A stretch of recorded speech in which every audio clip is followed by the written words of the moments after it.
प्रश्नावली 6.2 का प्रश्न नंबर 17। सिद्ध कीजिए कि फलन f(x) बराबर log मापांक cos x विवृत अंतराल 0,π/2 में वर्धमान और विवृत अंतराल 3π/2, 2π में ह्रासमान है।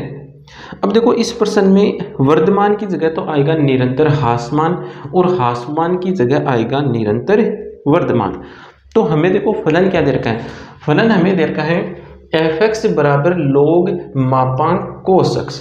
अब हमें क्या सिद्ध करना है, हमें ये सिद्ध करना है कि ये जो फलन f है ये इस अंतराल में तो निरंतर ह्रासमान हो और इस अंतराल में निरंतर वर्धमान हो।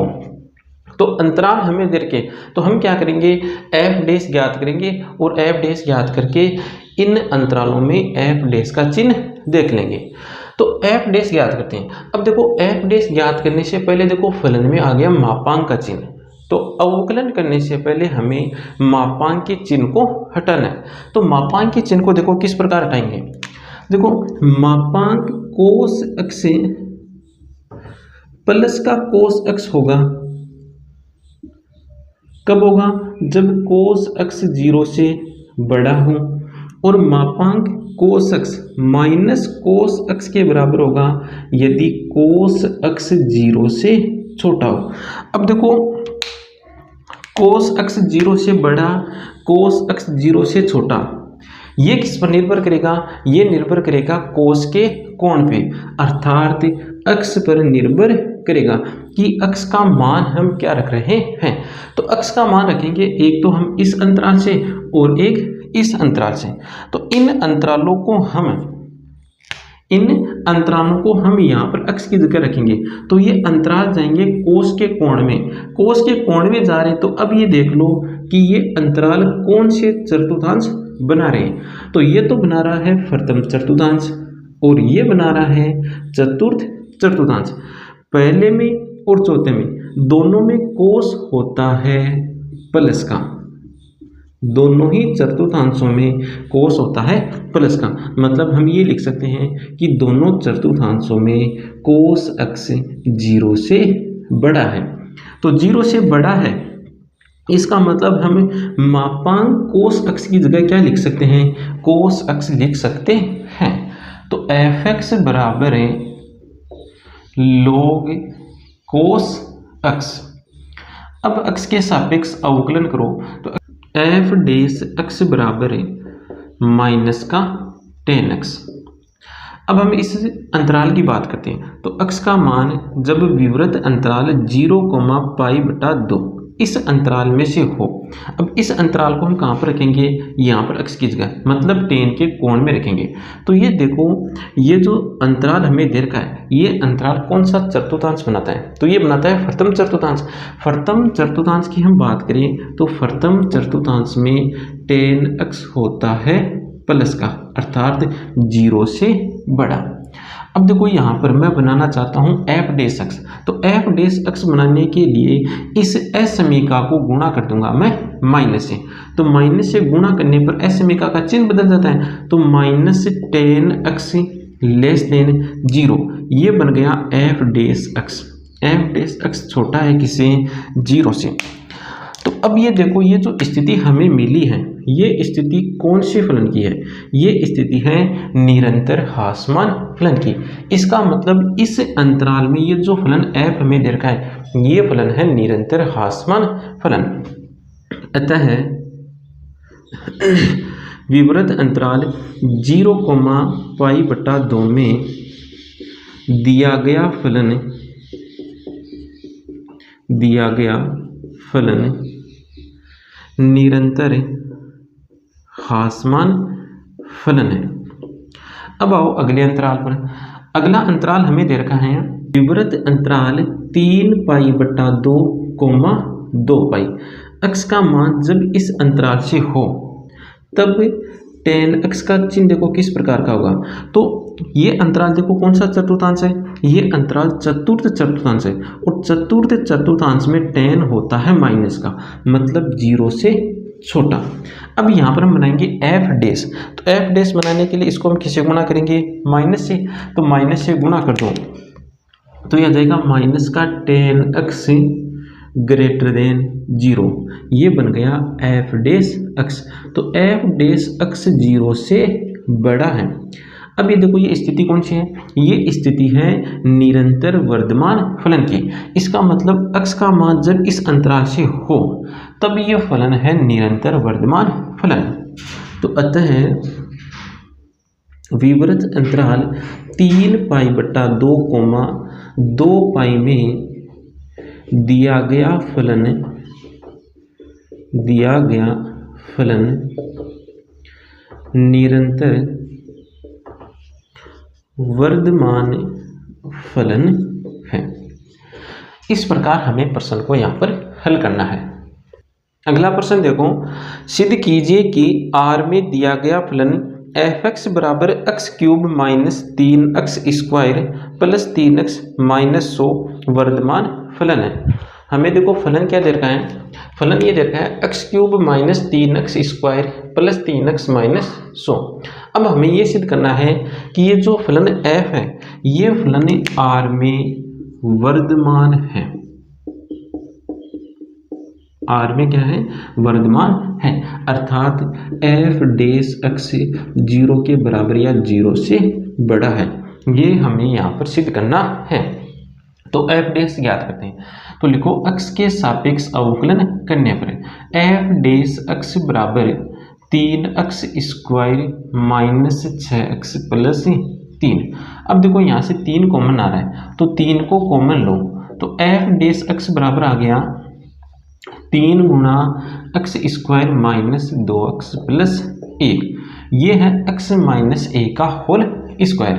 तो f डेस x बराबर 3 गुणा x माइनस 1 का होल स्क्वायर। अब देखो x कौन सी संख्या है, x है एक वास्तविक संख्या, तो x माइनस 1 भी एक वास्तविक संख्या है। x माइनस 1 वास्तविक संख्या है तो x माइनस 1 का जब हम वर्ग करेंगे तो वर्ग करने पर या तो ये 0 के बराबर होगी या ये 0 से बड़ी होगी। अब इसको हमें गुणा किससे करना है, 3 से, तो 3 से गुणा करने पर भी हमें क्या मिलेगा, 3 गुणा x माइनस 1 का होल स्क्वायर बड़ा है बराबर है 0 के।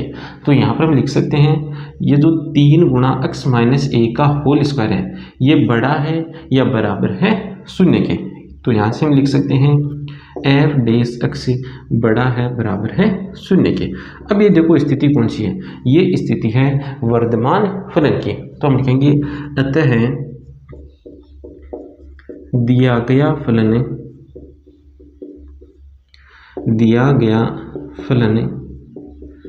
R में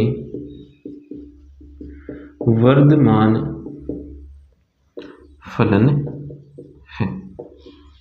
इस प्रकार हमें प्रश्न को यहाँ पर हल करना है। अगला प्रश्न देखो, निम्नलिखित में से किस अंतराल में y बराबर x² गुणा e की पावर माइनस x एक वर्धमान फलन है। अब देखो यहाँ पर वर्धमान की जगह आएगा निरंतर वर्धमान फलन। तो फलन हमें क्या दे रखा है, फलन दे रखा है f(x) बराबर x² गुणा e की पावर माइनस x। अब हमें ये देखना है कि इन 4 अंतरालों में से किस अंतराल में ये फलन f एक निरंतर वर्धमान फलन है। तो ये जो फलन हमें दे रखा है इस फलन का अवकलज ज्ञात करते हैं, मतलब इसका x के सापेक्ष अवकलन करते हैं। तो x के सापेक्ष अवकलन करो तो आ जाएगा f डेस x बराबर, यहाँ पर अवकलन में लगेगा गुणा का नियम, तो e की पावर माइनस x को ऐसा कैसा रखो, x² का अवकलन करो तो x² का अवकलन हो गया 2x प्लस x² को ऐसा कैसा और e की पावर माइनस x का अवकलन करो तो इसका अवकलन आ जाएगा माइनस e की पावर माइनस x। अब देखो यहाँ पर कॉमन क्या आ रहा है, तो कॉमन आ रहा है x गुणा e की पावर माइनस x, यहाँ पर बच गया 2 और यहाँ से क्या आ जाएगा माइनस का x। अब देखो हमें ये देखना है कि किस अंतराल में f डेस 0 से बड़ा है, 0 से बड़ा होगा तभी क्या होगा, ये निरंतर वर्धमान फलन होगा। तो हम इस प्रश्न में क्या करेंगे, हम ये मानकर चलेंगे कि ये निरंतर वर्धमान है। हम क्या करेंगे, हम ये मानकर चलेंगे कि ये जो फलन f है ये निरंतर वर्धमान फलन है। फिर वहाँ से हम अंतराल ज्ञात कर लेंगे। देखो किस प्रकार से ज्ञात करते हैं। माना फलन f एक निरंतर वर्धमान फलन है।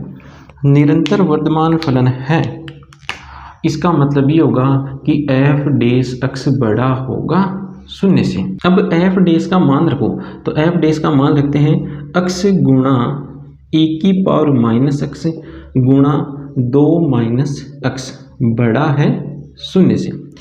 अब देखो ये जो e की पावर माइनस x है, e की पावर माइनस x, ये तो हमेशा शून्य से बड़ा होता है। हमेशा किससे बड़ा होता है? शून्य से बड़ा होता है। अब रह गए कौन? एक तो रह गया x और एक रह गया 2 माइनस x। इन दोनों का गुणनफल अब आना चाहिए 0 से बड़ा। ये तो हमेशा क्या होता है? 0 से बड़ा होता है।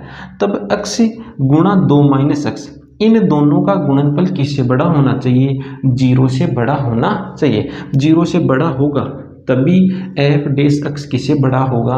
0 से बड़ा होगा।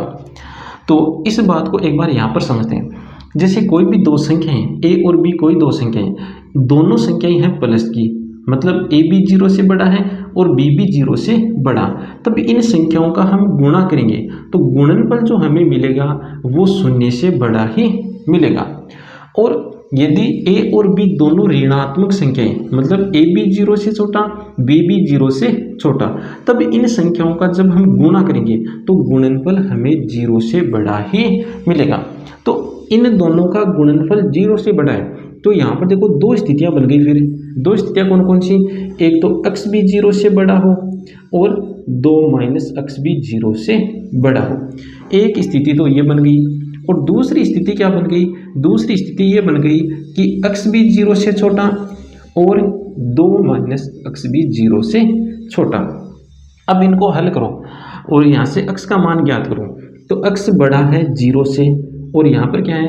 यहाँ पर x को भेज दो तो 2 बड़ा है x से, या ऐसा कह सकते हैं x बड़ा है 2 से।